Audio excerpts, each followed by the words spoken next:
وێزگەی یەکەمی سەردانەکەی شانازی برایم ئەحمەد بە سەرکردنەوەی بنەماڵەی شەهیدان و ڕێخستنەکانی شارباژێڕی یەکێتی نیشتیمانی کوردستان بوو.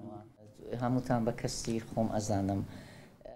شانازی برایم ئەحمەد لە نزیکەوە لە شارۆچکەی چوارتای ناوچەی شارباژێر گوێی لە داواکاری و پێشنیاری و گرفتی ڕێخستنەکانی یەکێتی نیشتیمانی کوردستان کرد کە هەردوو لە شانازی برایم ئەحمەد و نوێنەری ڕێخستنەکان ڕاشکاوانە شەنوکەوی چاکردنی دۆخی یەکێتی نیشتیمانی کوردستان و چاکردنی ژیانی خەڵک بە وردی باسی لێوەکرا. ڕاستیە سەردانیکردنی ئێرە وەکو خۆتان وتان ئێرە کە بە شارباژێڕی مام ناسراوەتەوە هەموو شوێنێکی کە ئەڕۆیت جوانیەکی خۆشیەکی لێوە ئەبینیتن هەمووی ئەگەڕێتەوە بۆ مام.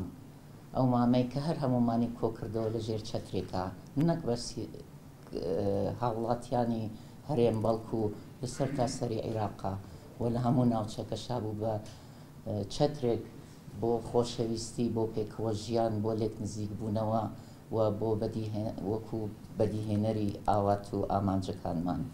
شانازی برایم ئەحمەد لەگەڵ بنەماڵی شەهیدان کە ئەو وەک شەهیدانی پارێزەری وڵات وەسفی کردن بارودۆخی ژیانیان و داواکاری بنەماڵی شەهیدان قسە و باسی گرنگی سەردانەکەی بوو.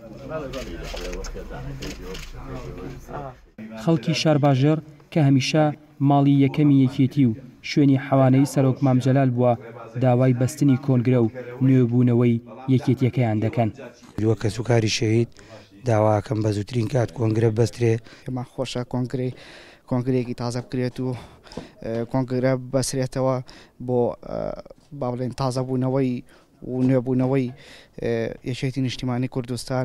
داواکارم کە بە زووترین کات کۆنگرێ بەسرێ ئەم یەکێتیی جارانمان بۆ دروستکەنەوە ئەو یەکێتی کە مام دروستی کردو.